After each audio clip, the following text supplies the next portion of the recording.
Oi, gente! Estamos aqui para mais um episódio do podcast do Campo Grande News Virada de Chave. Hoje a gente vai conversar com o Henrique Lima. Ele que é advogado, tem mais de 9 livros publicados, diversas graduações, é colunista do Campo Grande News com a sua série Compartilhando Justiça há quase 10 anos e traz muitas histórias também pra gente e o sentido mesmo de justiça. Mas hoje a gente está aqui para saber quem é Henrique por trás de todas as suas graduações, suas pós-graduações, seu conhecimento. Quem é a história desse advogado que, olha, já teve muitas viradas de chave na vida. Bastante. Bem-vindo, Henrique. Obrigada por você estar aqui com a gente. Obrigado, Tayla. Obrigado pela oportunidade de compartilhar um pouquinho da nossa história, né? Porque eu sou um fã de podcast, assisto quase todo dia e a gente tem muita inspiração, né? Muito insight que a gente tira disso. E eu acredito, assim, que nós, de alguma forma, temos que retribuir para a sociedade, para as pessoas, com informação, com orientação e... os jovens muitas vezes ficam perdidos, né, sem saber qual caminho trilhar, o que fazer. E quando pega uma pessoa que começou, né, igual eu, assim, lá de baixo e conseguiu fazer alguma coisa, isso daí acaba sendo assim um norte para as pessoas. E eu falo, não sou mais inteligente, não sou melhor que ninguém, apenas eu me esforcei e consegui. Então eu acredito que todo mundo pode conseguir. E geralmente você entra num podcast com um tema já determinado. Hoje o tema é você, porque a gente quer saber a sua história, a gente quer, justamente para quem vai aí, talvez, pensa entrar nesse mundo do direito. Mas, Henrique, antes da trajetória profissional, como é que você começou? Você falou, veio de baixo. De baixo como? Como é que foi essa história? Quando fala antes da trajetória profissional, o Henrique não advogado, eu quase que não conheço. Porque eu falo assim, que eu sempre quis ser advogado, eu nunca fiz um concurso, eu nunca pensei em montar alguma coisa fora, em ter uma transição de carreira. Não, eu sempre dentro da advocacia privada ali. Então, eu sou apaixonado por isso, trabalho em escritório de advocacia desde os 16 ou 17 anos, desde o ensino médio, né? E então assim, eu tenho essa paixão, eu acho que um terço da minha vida talvez dentro do escritório. E não me arrependo porque eu gosto, né? Mas o Henrique, assim, como que descreveria?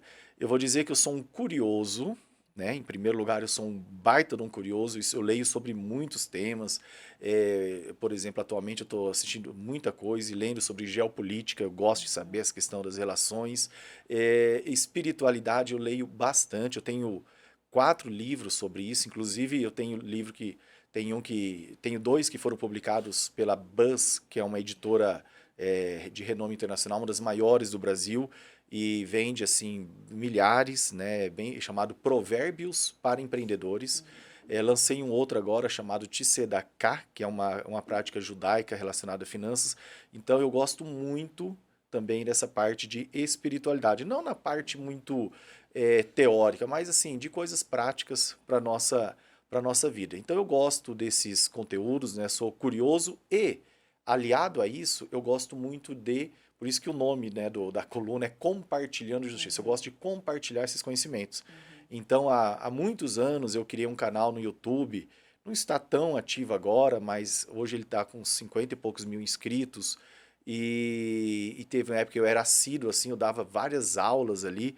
Eu amo dar aula, eu não consigo mais. Eu lecionei no primeiro e segundo ano após formado. Eu fiquei um período na Federal como voluntário, na UCDB e na Uniderp, substituindo alguns professores que pediram. Então, assim, eu amo dar aula.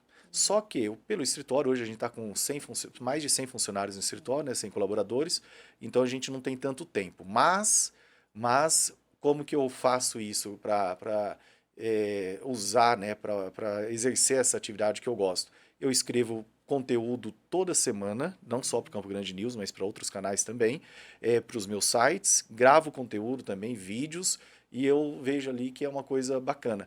Por exemplo, ontem eu estava atendendo um produtor rural do Rio Grande do Sul, não é o perfil do cliente que a gente vai atender, pelo valor da dívida dele, não tinha um mínimo que a gente tem de corte ali para atender, mas eu fiz questão de orientar ele com tudo, assim, e fui dormir pensando, falei, poxa vida, coitado, tomara que ele consiga, sabe? Mas não dá pra gente querer abraçar tudo. Então eu sou um apaixonado, sabe, por isso. Eu digo que as pessoas têm tantos direitos e às vezes elas não sabem, elas desconhecem os direitos que têm. E eu me sinto na obrigação de pegar assuntos complexos, assuntos que, né, são técnicos e tentar trazer para as pessoas de uma maneira clara.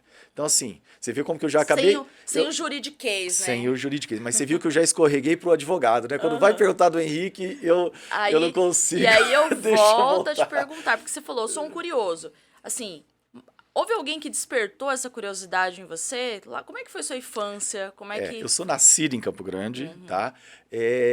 Eu tenho em casa, né? Eu tenho meu pai, o Dr. Cícero Alves de Lima, que ele foi o grande exemplo de determinação na minha vida e de estudo. Meu pai, ele se alfabetizou já mais adulto, fez supletivo, ele veio do Ceará, né, na época criança, para trabalhar em fazendas ali no norte aqui do nosso estado, na época ainda era MT, né?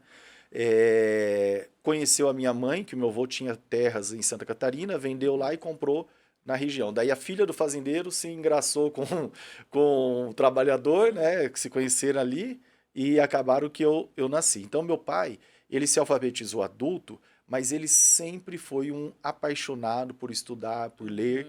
E eu até eu conto a história dele em alguns dos livros, em alguns capítulos, dizendo o seguinte: o sonho dele era ser advogado, né? Ele não conseguia, na época, passar no vestibular de maneira alguma, porque era muito difícil. Quando eu fiz vestibular, eu lembro o trabalho que era. Hoje parece que mudou bem essa questão aí de entrar no curso de Direito, né? Mas ele tentou vários anos, não conseguiu. Daí ele fez uma graduação chamada graduação de professores, eu acho que não existe mais, seria tipo uma pedagogia. Ele fez depois, daí ele conseguiu passar na UnoOeste, em Presidente Prudente, daí ele transferiu para Dourados, na Unigran, e eu lembro que ele ia 3 vezes por semana assistir aula à noite na Unigran, e às vezes eu ia com ele no carro, assim, era um guerreiro.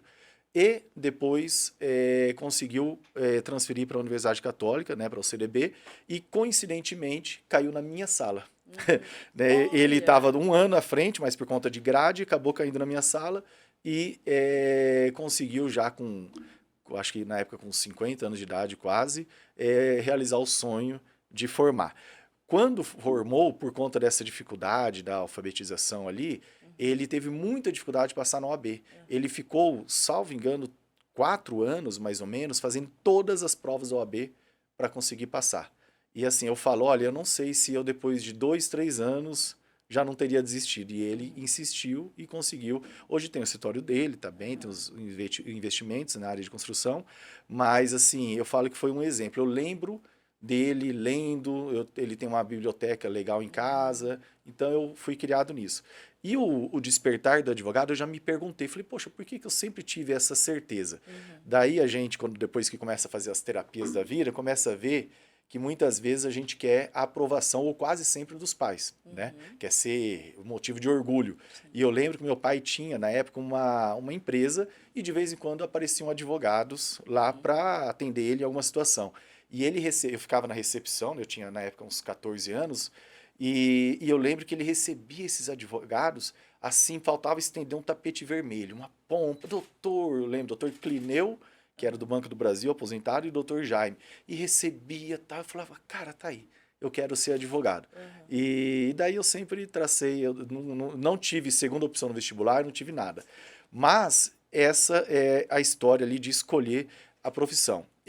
Né, sou um apaixonado por bicicleta, por ciclismo. Eu já tentei diversos esportes, já tentei tênis lá em Curitiba. Eu moro em Curitiba hoje, eu jogo golfe eventualmente, mas assim, o que faz eu acordar de madrugada animado, por exemplo, eu tenho uma prova agora daqui 2 semanas. Hoje cedo eu já pedalei na academiazinha ali improvisado, mas eu tô treinando porque eu quero bem, a gente é competitivo, né? Quer estar bem. Então eu sou um apaixonado por isso, tenho 3 filhos, né? O Enzo hoje com 19, Giovana com 16, o Vitório com 12, e essa é um pouquinho da minha vida. Dessa trajetória.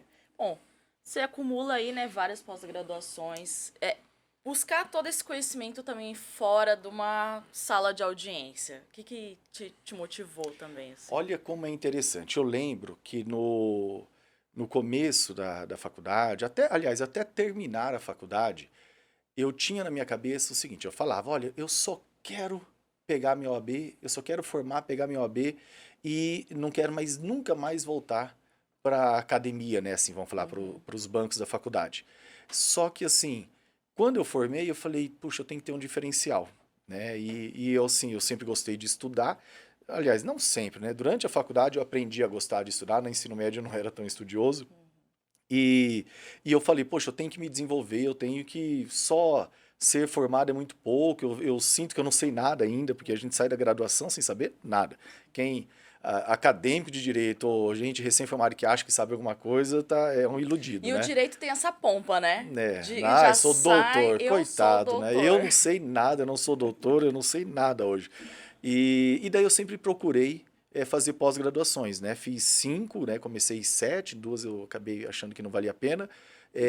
Fiz as 5 pós-graduações, fiz o mestrado eu fiz na Europa, e comecei um doutorado, mas daí veio a pandemia, acabei parando e hoje não quero mais fazer. Mas eu continuo fazendo cursos, né? Esses dias atrás eu estava em São Paulo, lá no INSPER, fazendo curso de Direito do Agronegócio, e eu percebo que eu falo o seguinte, que a minha vida, eu, eu muito cedo, graças a Deus, como eu trabalhei num primeiro estágio, onde o advogado ele era bastante técnico, e depois num segundo estágio, onde o advogado era nada técnico, era assim, ele tinha um conhecimento vasto, porém não era assim muito bom em alguma coisa, porém ele tinha uma habilidade comercial, uma habilidade de networking assim incrível. E eu trabalhei nesses 2 escritórios.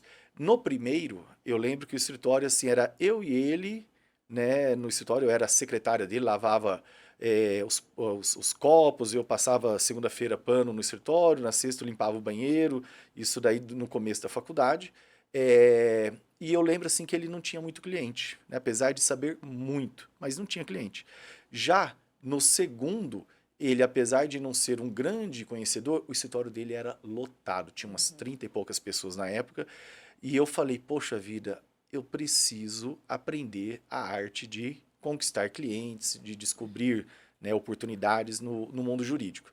E daí, mas eu percebi uma coisa também, que se você for só o comercial, mas não tiver uma boa base de conhecimento técnico, você fica muito somebody Sim. love, sabe? Muito superficial, aquele cara assim que fala, mas sem profundidade. Então, como a minha tendência, todo mundo tem uma tendência, né? A minha tendência natural é para ser técnico. Você quer me deixar feliz e deixa eu enfiado lá estudando, lendo alguma coisa, eu vou bem. Eu vou para algum evento social, eu fico um pouco, a tal da bateria rapidinho esgota, apesar de gostar, tal ali, mas eu não consigo muito tempo porque, sei, me cansa, né? Eu prefiro ficar no outro. Mas eu aprendi que eu preciso me esforçar para ter o networking, né? Para conhecer Sim. pessoas, para abrir, para saber conversar, mas eu precisava ter uma base de conhecimento sólido. E uma coisa que eu vou falar, não é falando mal da nossa cidade, nosso estado, né, aqui de Campo Grande, Mato Grosso do Sul, mas eu dizia o seguinte, em terra de cego quem tem um olho é rei, tem aquele ditado bem famosinho. E como que a gente adapta isso? Eu lembro que na época que não tinha mestrado, hoje tem, né, na Universidade Federal em Direito, mas na época não tinha, pós-graduação, a maioria das pessoas assim tinha uma, às vezes não tinha tal, e você faz um pouquinho mais do que é o natural da sua região, você já se destaca. Então, assim, eu vejo, por exemplo, hoje eu moro em Curitiba, tem escritório também, eu e meu sócio, né, o Paulo Peglo, temos escritório também em São Paulo, e eu vejo o nível dos advogados em Curitiba, em São Paulo, porque quando a gente tem alguma demanda que tem um advogado do outro lado, eu costumo entrar no site deles, ver o currículo e tal. É normal advogados com doutorado, é normal. Mestrado, assim, é quase que comum. Mas, assim, doutorado é bem comum. E aqui, no nosso estado, hoje tem mais, mas antigamente tinha pouquíssimos Pouquíssimo. que conseguiam ter isso daí porque não tinha, também tinha que ir para São Paulo, não era todo mundo que tinha condição financeira. Por exemplo, ontem, né, nós estamos sempre contratando no escritório, ontem eu entrevistei um potencial advogado que tem pós-doutorado, tem mestrado, doutorado e pós-doutorado em direito, né? Então, assim, isso daí você encontra. Então, você vê que fora, as pessoas dão muito valor para essa parte acadêmica, né? Aqui no estado, eu percebo que às vezes porque tem os advogados antigos que nunca né, aprofundaram mais na parte técnica, eu percebi que era um diferencial. Hoje é comum, tem várias pessoas que estudam, tá, mas na época foi um diferencial desse. E eu digo que um outro diferencial que fez assim, né, foi de fato um diferencial e que fez uma mudança, foi eu investir na comunicação. Né, eu aprender a me comunicar. Eu lembro que durante a faculdade, além dos Um cursos de pós, advogado, ele tem que se tem, comunicar bem, né? porque quem que fala isso? Tem uns coaches aí de Instagram que falam sempre que o que vence, muitas vezes o que tem mais sucesso financeiro, tudo não é o melhor, é o que comunica melhor, é o que transmite melhor aquilo ali. Isso de fato acontece. Agora, se você conseguir comunicar bem e de fato ter um bom conhecimento técnico, né, que a gente tem esse zelo para que não seja apenas bom na fala, mas que de fato entregue, né, com performance, você se destaca. E daí eu lembro que na faculdade eu fiz com uma fonoaudióloga um tratamento, porque, por exemplo, essa expressão aqui eu não conseguia fazer, eu era travado, eu não conseguia, eu falava porta, né, porque daí na época, na faculdade ainda, eu comecei a dar entrevista numa rádio chamada Educação Rural, não existe mais, né?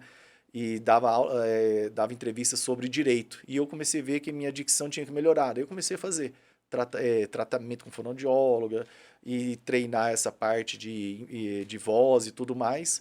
E isso falo que foi um diferencial. Hoje, Tayla, no escritório, nós temos em todos os estados do Brasil, nós temos clientes. Não tem nenhum em que a gente não tenha clientes. E isso fala assim, poxa, mas como que alguém de Campo Grande, né, saiu daqui, conseguiu isso? Como que hoje está em Curitiba, está em São Paulo, já estivemos em Cuiabá, né, já estivemos em BH, mas daí por questão de logística a gente acabou limitando. Como que isso é possível? É graças à comunicação. Escrever textos, que eu amo, né, colunista há tantos anos aqui com vocês, gravar vídeos de uma maneira clara, e isso vai atraindo pessoas. Ontem mesmo apareceu uma pessoa de Goiânia, que era de São Paulo, agora está em Goiânia, que nós temos trabalhado muito com recuperação judicial para produtor rural. Ele gostou de alguns conteúdos e entrou em contato, e ele é procurado para fazer isso pelos produtores, e daí acabou buscando a parceria. Então você veja, quando que há 20 anos, antes de ter toda essa facilidade aí de internet, seria possível um cara lá encontrar a gente aqui. Daqui. Então, assim, hoje tem muita oportunidade. Se a pessoa tiver força de vontade e se dedicar, ela consegue o lugar ao sol. Eu falo que eu consegui meu lugar ao sol. Né? E graças à comunicação também. É bom a gente valorizar isso, né? Sim. Porque as pessoas hoje querem ser bem-sucedidas, querem chegar a outros patamares, e aí você deu um segredinho para ter um cliente, pelo menos em todos os estados do país. Dentro dessa trajetória, são quantos anos de direito? Eu formei em 2013, então 22 anos eu faço agora em dezembro. 22 anos, atendendo, tendo uma diversidade de clientes, dentro das suas áreas que você já trabalhou. Qual que foi a história que mais te marcou? Imagino que várias, né? Mas tem alguma que, dentro da sua história, você fala, me orgulho de ter participado disso? Tem uma que foi bem engraçado, que foi assim, eu dou ela de exemplo e tal.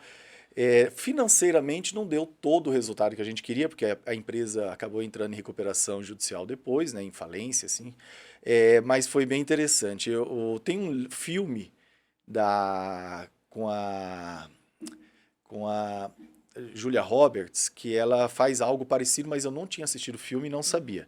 Um dia eu acordei, né, morava aqui em Campo Grande, fui ali no Fernando, ali na bagueteria, do lado do Belmar Fidalgo, fui comprar meu pãozinho, domingo pela manhã, peguei os jornais, né, o Jornal de Domingo, a Crítica, aqueles que eram de graça ali, né, não sei se tinha mais, e peguei sem querer, né, eu falo que eu furtei sem intenção, peguei um Correio do Estado que estava junto e tinha que pagar e não sabia, peguei e levei, né, até tem que ir lá. Depois eu falei isso pro Fernando, falei, não, relaxa, né? O finado Fernando. E daí o que aconteceu? Na última capa desse jornal, do Correio do Estado na época, tinha uma matéria, eu lembro até hoje, de um senhor chamado Mauro Leão, isso foi em 2005. Mauro Leão, tinha 2 anos aí de advocacia mesmo, Mauro Leão, onde estava contando a história de uma antiga siderúrgica de ferro gusa em Aquidauana, que foi instalada na década de 70, fechou, e depois eles reabriram na época, lá em 2004, 2005. Só que quando essa siderúrgica foi instalada no começo, ali era uma área rural. A cidade de Aquidauana cresceu e ali, quando ela foi reativada, já era um lugar urbano.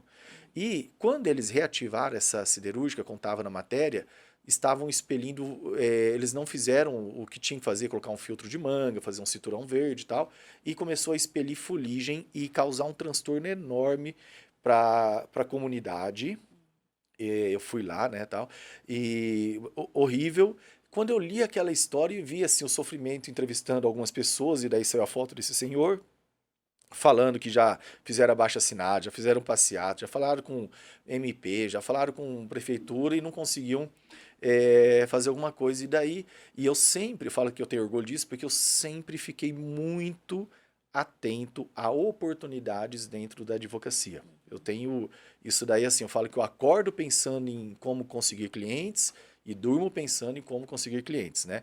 Graças a Deus eu tenho um sócio que, além disso, ele também pensa muito no operacional do escritório e nos ajuda bastante. Temos a outra sócia, a doutora Samanta, também, que ajuda bastante nisso, que é a nossa diretora, mas eu tenho esse foco desde o começo. E daí eu peguei e falei, poxa vida, aqui tem uma ação de indenização para entrar para esse pessoal. Daí eu peguei o carro na segunda-feira, cheguei no escritório, falei para meus sócios, né? Falei, olha, tem essa ação aqui, eu acho que eu vou lá. Daí falou, mas conhece alguém? Eu falei, não, não conheço, eu vou lá. Daí eu fui, achei a siderúrgica, achei a casa desse senhor, e ele ficou morrendo de medo, achando que eu era, sei lá, da empresa, alguma coisa, né? O carinha tinha um pouquinho de cabelo ainda, o carinha usava óculos.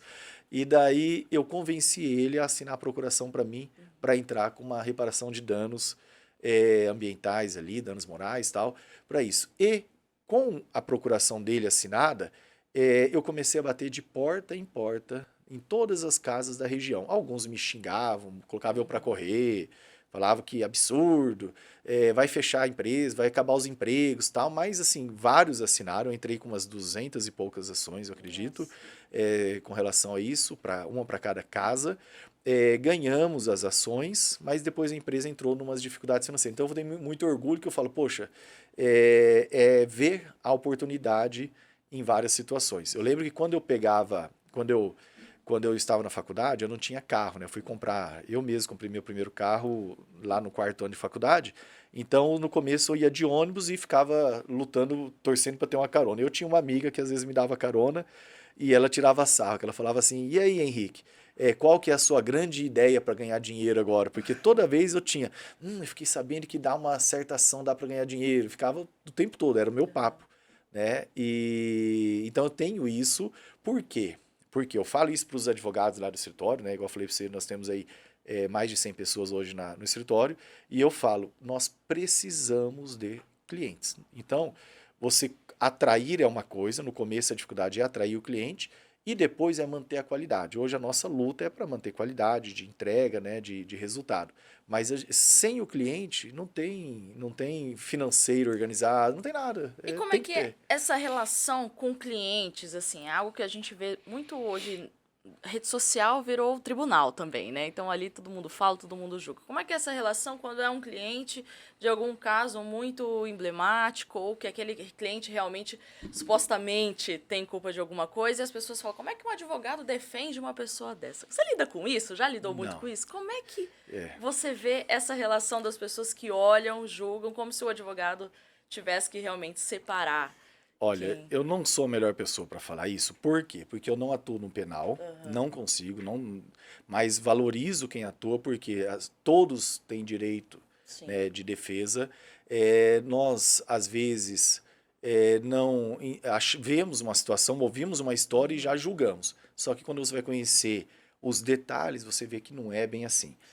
Por exemplo, nessas operações policiais que acontecem, todo mundo bate palma, é isso mesmo e tal. Daí quando você vai ver o tanto de abusos que tem. Ontem eu estava assistindo um podcast, inclusive, de um economista que ficou preso um período e daí eu li uma carta dele, assim, que ele fez na época, explicando o que aconteceu. E você vê o absurdo que foi feito, que prenderam ele, deixaram 80 dias preso, para que ele fizesse uma delação para entregar um político que eles queriam. Então, assim, existe muito abuso. Então, é muito importante isso. Nós deveríamos todos, né, falar, tem que ter o direito de defesa acima de tudo. Por quê? Da mesma forma que hoje, às vezes, é o vizinho que está sofrendo, cara, amanhã pode ser você. Não pense que você está imune, não está. Quando existe alguém abusivo ali no poder, é bem complicado. Mas a minha advocacia, eu digo que ela é muito voltada assim para. No começo, eu advogava muito com direitos sociais, com previdência, trabalhista, acidentes, tal. A gente vai com o tempo é, se tornando mais técnico, mais conhecido, as demandas vão ficando mais complexas. Hoje, né, eu digo que boa parte da nossa clientela dos nossos negócios são relacionados a produtores rurais, né, ao agronegócio, que é a nossa origem aqui. É um cliente mais sofisticado, porém, a paixão é a mesma, eu falo. Por quê? Porque quando no começo eu defendia lá uma pessoa que teve um seguro negado, algum direito lá, um atraso no voo, alguma coisa assim, hoje eu defendo a mesma coisa. Não importa, às vezes meu cliente, eu tenho casos, às vezes o cliente é bilionário, de fato, bilionário, tem patrimônio bilionário na área rural, porém está sendo massacrado pelas instituições financeiras, né, pelos bancos, pelas cooperativas, às vezes pelo governo, e eu falo que a paixão é a mesma, é aquela história de defender, né, o de Dom Quixote, ali, defender ali o oprimido, né, ainda que o oprimido seja um bilionário ou um milionário. E eu tenho essa paixão, sabe, essa questão. E assim, claro, tem colegas que fazem o outro lado, defendem o outro lado, daí cada um. Por quê? Eu falei questão religiosa, né, que eu escrevi alguns livros, tal. Existe no Talmud, não sei se você conhece, é um dos livros sagrados do judaísmo. Eu gosto muito de estudar judaísmo porque o cristianismo né, vem do judaísmo. E no Talmud tem uma passagem em que os rabinos falam o seguinte, que a primeira pergunta, claro, é uma brincadeira, né, mas eles eles não têm uma base, falar, tá aqui, mas eles é uma sabedoria deles, que a primeira pergunta, quando você chega no céu, que fazem para você, não é como você foi com a esposa, com os filhos, como você foi com o governo, não. É como você se comportou nos negócios. Diz que essa é a primeira pergunta. Então, assim, para quem é católico, São Pedro, primeira coisa, né, com a chave lá, é como você se comportou nos negócios. Porque eles dizem que é nos negócios, né, que você acaba mostrando a sua verdadeira essência. E aliado a isso, a gente pega, né, o que Jesus falou sobre os talentos, todos nós recebemos dons e talentos. Eu tenho dom e talento de entender coisas complexas, tentar transmitir aquilo ali de uma maneira simples, de desenvolver teses, e eu posso usar esse dom e talento para defender empresas que abusam de direitos das pessoas, né? Eu vou ter sucesso nisso, ou eu posso defender as pessoas que estão sendo abusadas. E eu escolhi este lado, de defender aquilo que eu falo assim, que não tem melhor satisfação profissional do que você ganhar uma demanda, ganhar uma ação e você ter prazer em comemorar. Porque você fala, cara, conseguimos, foi justo. Agora imagina quando você defende algo que, por mais que você fale, é só meu trabalho, né? Eu não acredito que existe separação entre trabalho né, e crenças e outras coisas. Daí você fala, não, é só meu trabalho, daí você consegue lá livrar uma pessoa de uma situação que ela realmente errou, deveria pagar e você livrou. Você vai comemorar. Ok, você pode até comemorar porque teve um resultado financeiro, mas você vai ficar em paz com isso, sabe assim? Claro, as pessoas vão perdendo a consciência disso. E daí, por perder essa consciência, acaba que a coisa vai, né, eu acho que vai todo mundo se perdendo. Mas eu tenho isso muito claro em mim, sabe? Esse caminho. Eu já tive a oportunidade para defender, por exemplo, instituições financeiras e eu falei, eu não posso, eu não vou fazer isso feliz. Né? Não consigo. Então tem como o advogado ir para aquilo que realmente... Tem. E Né? aí você falou, não dá para separar essa coisa de, trabalho, é só um negócio. O trabalho também faz parte da sua vida, né? Sim. É uma realização. Você tem que estar realizado todos. Você se sente realizado todos os dias quando você fala, eu fiz direito, eu defendo, eu tenho minha carreira? Sim, todos os dias. Mas uma vez eu já me questionei, né? As pessoas falam assim, e se não fosse advogado, né? Uma coisa que para mim não passa pela cabeça.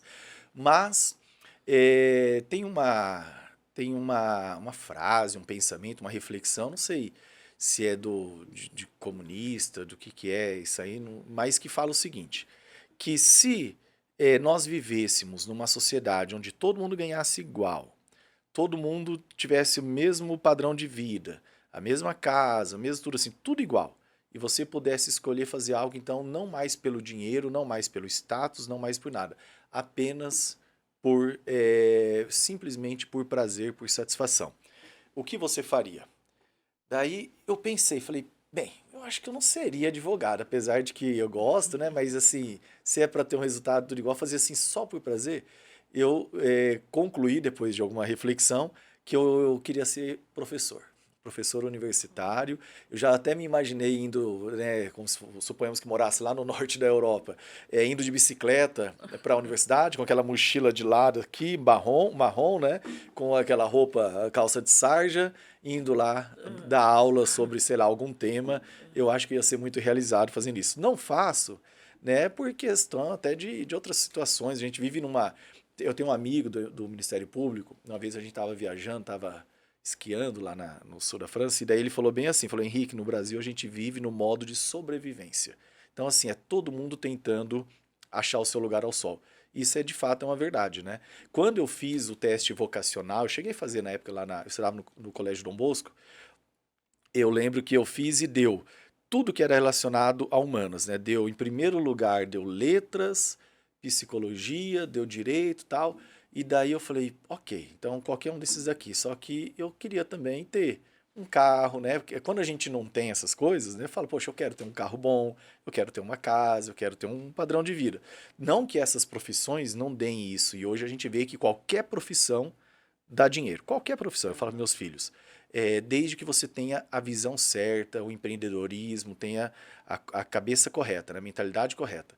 E eu escolhi na época direito porque eu tinha também essa questão, já queria direito e era assim, uma questão, não sei, assim, eu falei, eu quero isso, eu gosto de estar de terno, eu gosto de estar de social, eu acho que vai fazer bem.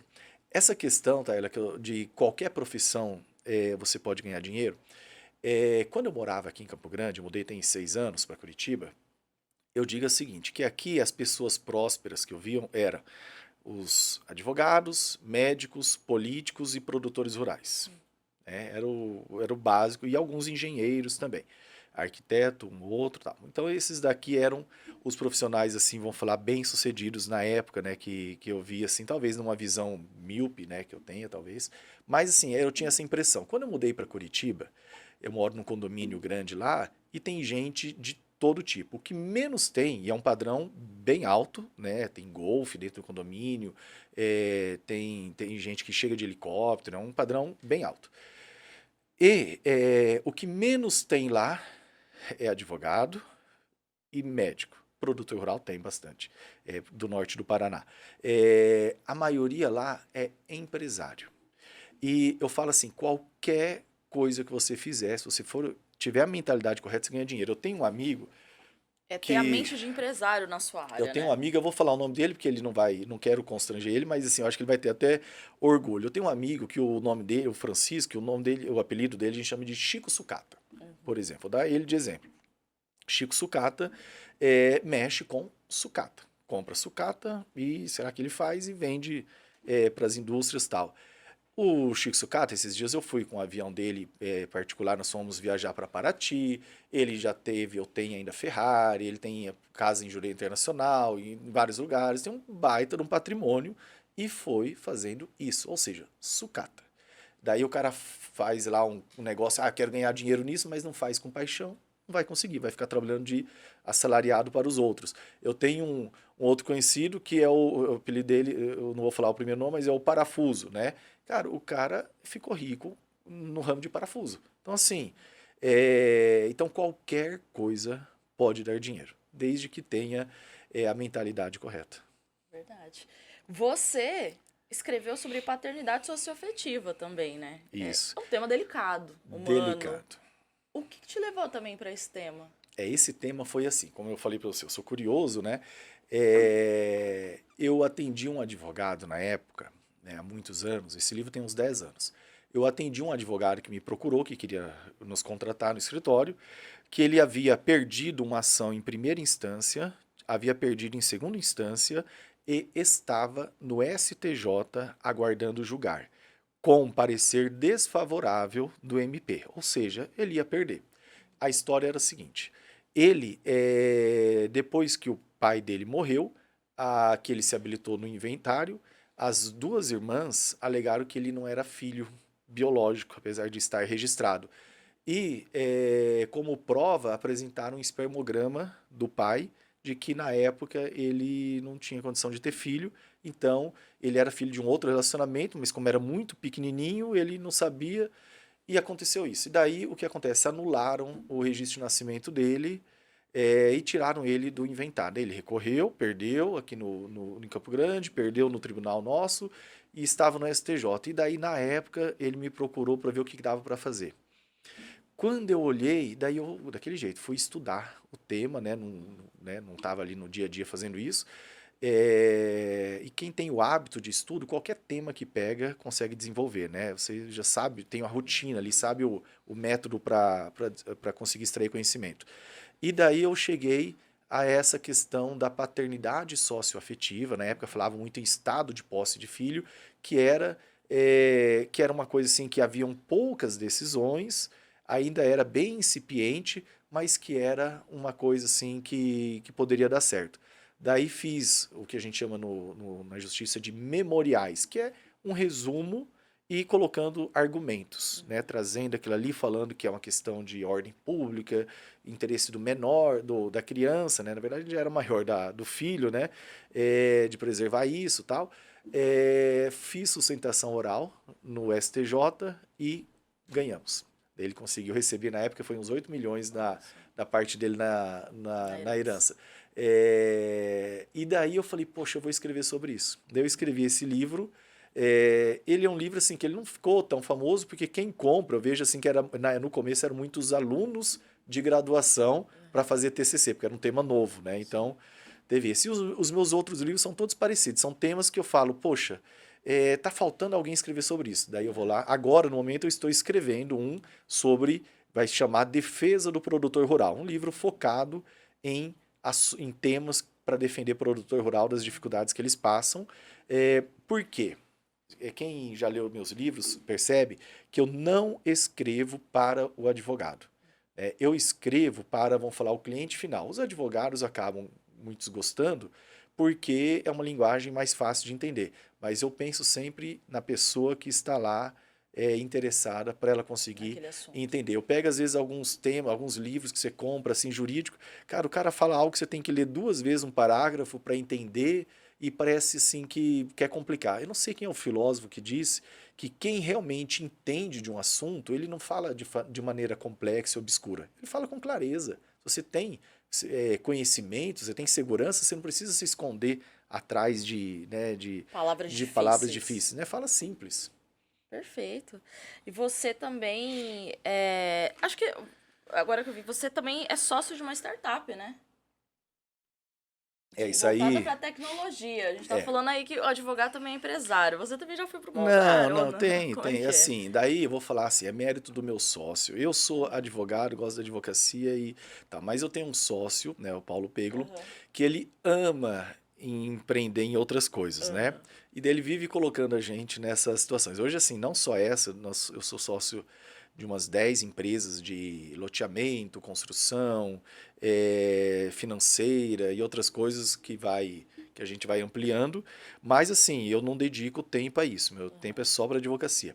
E essa daí foi uma empresa de software que apareceu a oportunidade, nós fizemos ali um aporte, e ela tá dando certo, ganhou um prêmio nacional esses dias atrás, tal, porque eu amo tecnologia, ele também, e daí acabamos investindo nisso daí. Então, eu gosto, né, dessa parte, eu sou apaixonado, uso o ChatGPT todos os dias. Inclusive, antes de chegar aqui, eu usei para fazer um negócio lá, uso bastante.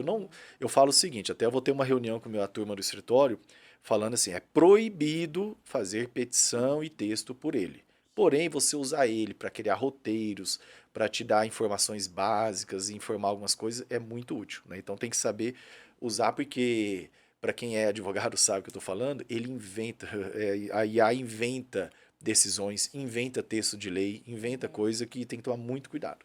E hoje tem muita gente usando, né? Então dá para saber usar com sabedoria e Isso. conhecimento, né? Já tem várias áreas de conhecimento sobre inteligência artificial. Por exemplo, eu estou escrevendo, eu comecei ontem um novo artigo sobre, vai ser assim o título, Produtor Rural, cuidado, daí 2 pontos.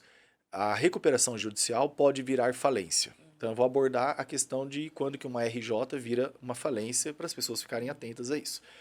E daí como que eu faço, né? Eu geralmente mando um áudio pro chat e falo, olha, eu tô com essa ideia, eu quero abordar assim, me passa um roteiro, o que que é importante abordar, tal, tal, tal. Eu já tenho uma noção. Então, ele me passa um roteiro e daí tudo que ele coloca, eu entro daí no site do governo, vejo o texto da lei, e fico analisando, entro no Jus Brasil lá, ou no STJ mesmo, e vejo as jurisprudências, e com base naquilo ali, ele já me dá um norte muito legal. Daí, eu amo escrever, tanto que os meus livros, nenhum foram escritos por ghost, né, que o pessoal usa muito hoje, o jornalista, para colocar. Todos eu fiz questão de escrever, porque eu gosto, é a minha terapia. Eu sentei e fiz. E eu produzo o texto daí, né, produzo o texto. Quando eu termino, eu costumo jogar no ChatGPT e peço para ele corrigir a gramática e me apontar falhas.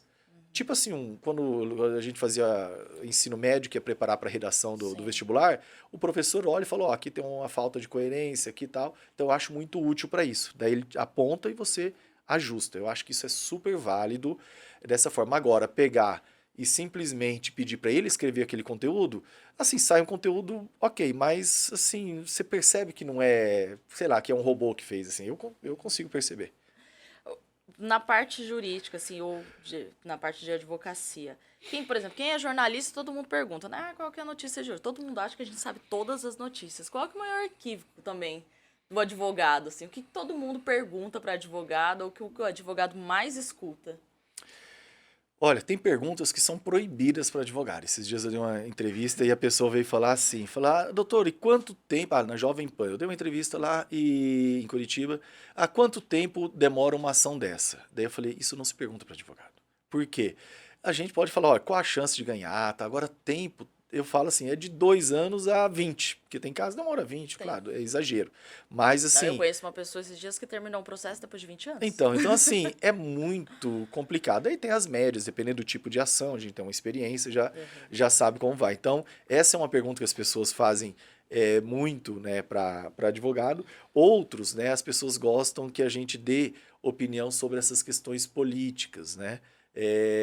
Eu não sou ligado à política, não gosto, e até ontem eu estava almoçando com um amigo que foi secretário aqui em Campo Grande, falou, poxa, eu te passei o telefone da ex-secretária lá de Curitiba, da área da saúde, hoje deputada, você não foi falar com ela? Eu falei, cara, eu não gosto de política, assim, só falar que eu já evita, assim, sabe, parece que eu não consigo acreditar. Então, mas as pessoas gostam muito de ouvir a opinião do advogado, sobre isso, né? Então, esses 2 temas. Eu imagino que sempre numa roda de conversa tem sempre alguém. Deixa eu tirar uma dúvida aqui sobre isso. Isso tem, Oi, eu né? tenho um caso aqui. Agora mesmo eu recebi um que o cara tá morando com uma moça. Ontem eu postei um vídeo, eu tenho uma rede social bem ativa, né? Eu postei um vídeo sobre o que você até perguntou, né? A paternidade socioafetiva. Não sei se você olhou na minha rede social ontem, não sei se foi por isso que despertou. E daí é o chamado assim, o golpe da pensão socioafetiva. E daí eu repostei o vídeo e coloquei, isso não é brincadeira, é muito real, fiquem atentos. Daí o cara já veio falar comigo, mandou uma mensagem, eu estava conversando com ele um pouquinho antes, e ele está numa situação dessa e ele quer se preparar, né? Então as pessoas perguntam muito assim de questão de união estável. Eu tenho um material, tenho uns textos que eu já produzi sobre a diferença de união estável e do namoro qualificado, porque às vezes uma pessoa mora junto e daí as pessoas falam, morou junto é união estável. Nem sempre. Tem uma zona cinzenta ali. Então, isso é um tema que as pessoas perguntam muito. Família, direito do trabalho, falam muito, e consumidor. Isso aí é o que mais tem. Pode estar fora do escritório, sempre vai ter alguém para perguntar. Sempre tem. E o desafio? Acho que o maior desafio da sua profissão, que não adianta, todo mundo tem um desafio na profissão. Para você, qual que é o maior desafio na área do direito, na sua área, né? Um dos desafios é a gente ser sempre, nós temos que ser otimistas, tá? Eu sou otimista por natureza e luto para preservar isso, porque nós vemos cada absurdo que os governos fazem, algumas decisões que a gente vê que elas não foram baseadas exclusivamente na ciência jurídica, mas em interesses econômicos, interesses não declarados e tudo mais. Então isso, se o cara não blindar o coração dele, ele acaba meio que desanimando da profissão. Tem muitos advogados que depois de um tempo faz algum patrimônio e não quer mais saber, porque falar, o jogo eu não aguento. Então você tem que se blindar com relação a isso. Agora, na construção da minha, né, da trajetória, essa questão do desafio, eu digo o seguinte, eu tenho um capítulo de um livro que eu sou coautor, o livro chama Empreender, inclusive ficou em segundo lugar dos mais vendidos no Brasil pela o principal lá que analisa essa questão de livro. Eu escrevi um dos capítulos que chama Fases do Empreendedorismo. E eu mostro como cada fase que você está, existem desafios próprios. Por exemplo, quando você quer montar um escritório, quer montar algo, um negócio, um empreendimento, o primeiro desafio é achar um produto. Falar, eu vou fazer o quê? Eu vou vender o quê? Eu tenho público, não tem? Tá, definiu. Quando você, de fato, vai fazer aquilo ali, o desafio é conseguir clientes. Então, todo advogado, começo de carreira, a grande ansiedade é, será que eu vou conseguir clientes? Será que eu vou conseguir? Só que chega um momento que você começa a ter clientes, e se você dá resultado, né, você vai ter indicações e vão vir outros e você naturalmente tem que crescer. Só que quando você começa a ter sucesso, você tem dois caminhos. Ou você começa a falar não para serviços que vêm e aumenta bem o preço para justificar aquilo ali naquele pouco, ou você vai precisar de equipe. E você montar a equipe é um grande desafio. Ontem eu tive reunião com a doutora Samantha, que que dirige o nosso escritório hoje, graças a Deus tem ela para tocar, ela ama gestão de pessoas, e nós falando que a luta é gestão de pessoas. Então, é você conseguir achar pessoas que sejam dedicadas, que não estejam ali no seu negócio apenas como um cabide de emprego, uma coisa assim para ter um fixo ali e não quer saber nada da vida. Eu falo para as pessoas, inclusive falei semana passada numa palestrinha que eu dei online, para um grupo de advogados, o seguinte, falo, olha, no meu escritório eu digo o seguinte, usem o meu escritório como trampolim para algo melhor. Por quê? O meu trabalho vai ser manter você para você não ir embora e te dar boa condição. Mas eu prefiro que você esteja aqui no meu escritório crescendo como pessoa e profissional do que você esteja estagnado aqui por anos e, sabe, e agarrado aqui porque a sua, né, não vai conseguir nada melhor, porque daí você é medíocre. Então E eu aí você preciso. também se frustra, né? Porque uma hora a frustração ela vai bater. Isso. Eu não saí do lugar, o tempo passou. Daí vai culpar a empresa, o patrão. Teve uma época até que o meu sócio pediu para eu parar de falar isso às vezes em final de ano, que eu falava e deixava as pessoas com depressão. Mas eu dava sempre a minha palestrinha ali de final de ano, minha declaração, mostrando que a responsabilidade da vida de cada um é dela. A responsabilidade é dela. Ela, se ela está tendo frutos ou não, é pelas escolhas que ela fez. Ah, isso é fácil falar, porque, cara, quando eu comecei, eu pegava ônibus para ir para a faculdade. Meu pai pagou meu primeiro ano de faculdade, mas a partir do segundo ano eu que paguei. Ele às vezes não reconhece isso, mas foi. Quando eu estava no quarto ano de faculdade, eu já tinha uma secretária que eu pagava do meu bolso. E no último ano eu tinha uma secretária e um estagiário por conta do volume de clientes que já me procuravam sem estar formado. Claro, para questões simples, né? O que dava para fazer na época. Mas assim, daí sábado eu trabalhava o dia inteiro e às vezes domingo pela manhã. E não me arrependo, porque eu gosto disso, né? Eu gostava.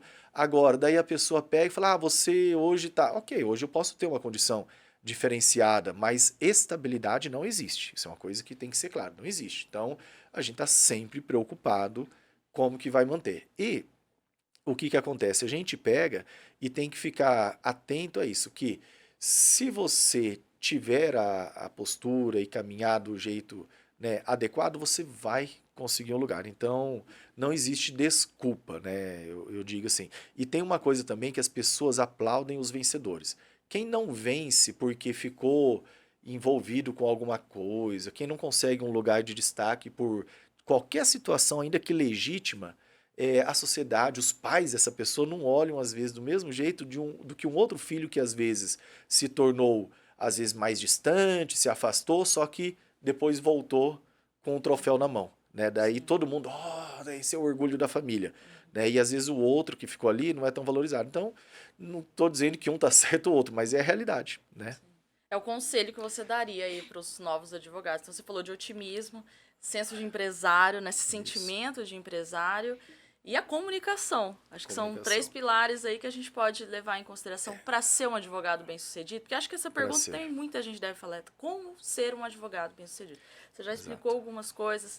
Não pode faltar essa busca constante pelos seus clientes, mas como, né? Conquistar essas pessoas. Eu estava falando das fases do empreendedorismo, né? A segunda de montar a equipe. Depois, manter padrão de qualidade. Essa é uma luta. Depois, você conseguir entregar, né, assim, um ambiente para as pessoas. Porque no começo você vai contratando, vai combinando ali, vai ganhar tanto por mês e tá tudo bem. Só que vai dando um tempo, as pessoas não crescem por conta própria e elas querem que a empresa forneça benefícios, pacote disso, pacote daquilo, e daí o que vai acontecer? Essas pessoas começam a reclamar da empresa. Então você precisa de pessoas. Eu preciso dos nossos advogados, eu sozinho não consigo fazer nada, né? Então eu preciso deles, eles precisam da gente também, então é uma dependência mútua. Então essa é uma fase bem complicada de você conseguir criar um ambiente onde as pessoas consigam se desenvolver, vão falar e serem felizes. Agora, você falou do advogado, né? Assim, do advogado bem-sucedido. Uma coisa que eu falo assim que foi um diferencial também, né? E tem muitos que têm preguiça de fazer isso ou não querem ter dor de cabeça, né? Então, se você quer empreender, você vai ter dor de cabeça. Você já tem que pensar nisso. Mas uma coisa interessante é o seguinte: eu comecei advogando duas, três áreas do direito. E quando vinham clientes com demandas diferentes, o que é o normal de muitos advogados? Isso eu não atuo, Passa isso eu para não alguém. faço. Ou faz parceria ou deixa o cliente à vontade para buscar outro. Eu sempre tentei evitar isso. Claro, não é porque veio com uma demanda que já ia montar uma estrutura para atender aquilo, mas se eu percebia que existia uma recorrência naquela necessidade, assim, eu já falava, opa, deixa eu avaliar isso aqui.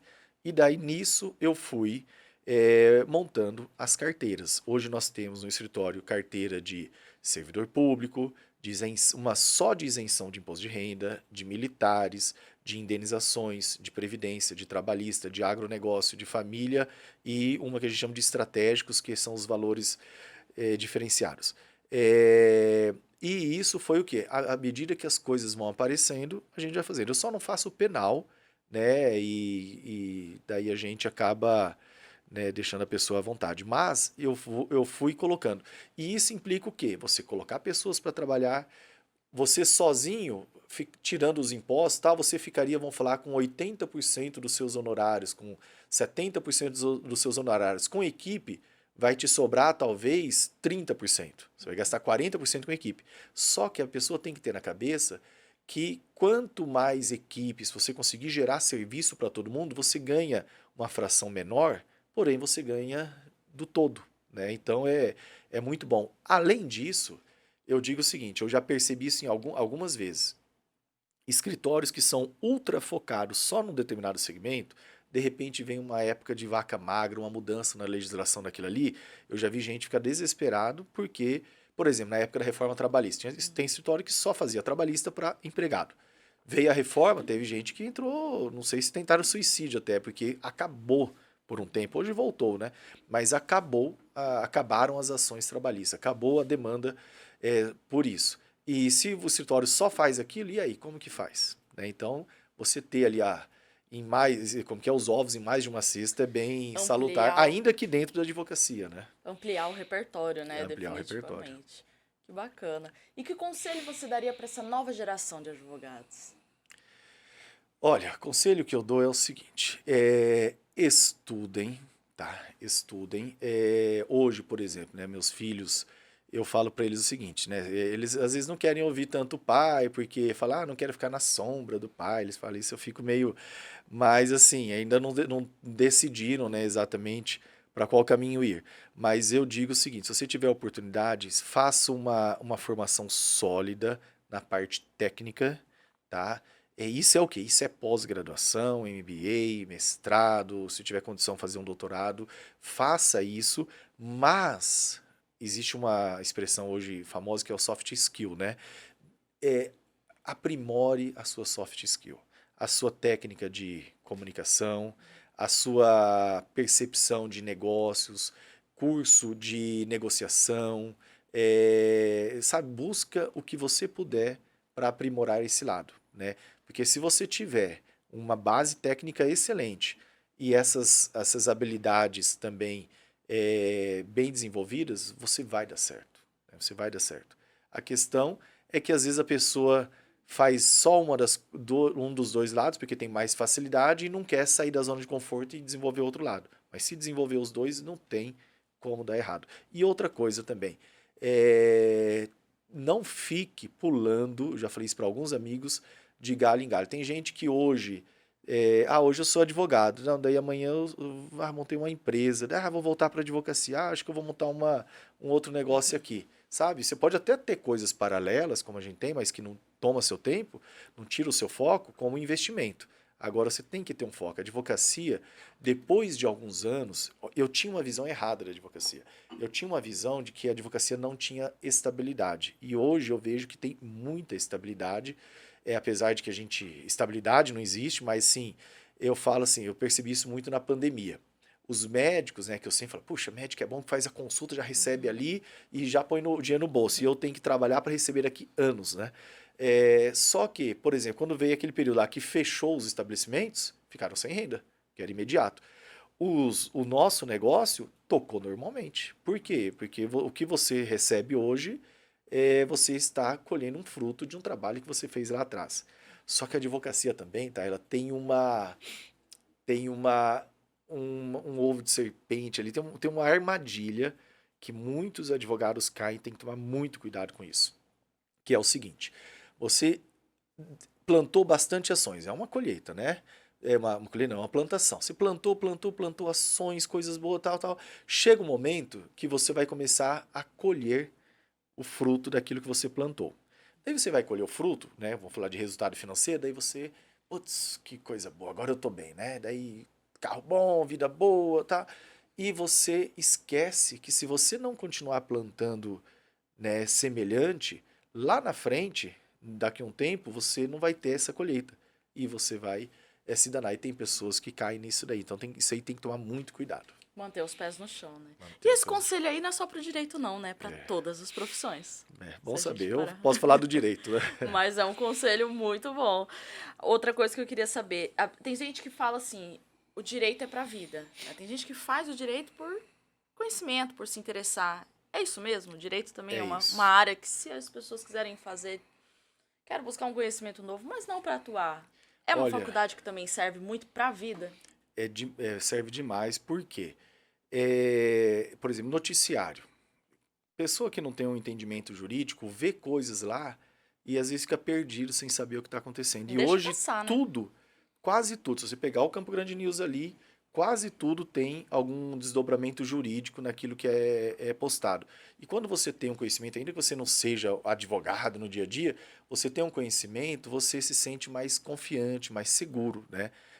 Na hora de tomar decisão. Então, se você vai ser empresário, você vai ter um conhecimento jurídico, não vai ser enganado tão facilmente. Então, assim, vale para tudo. Você vai entrar no relacionamento, você vai ter uma base. Então, para tudo serve. Então, eu falo assim, é para a vida, sim.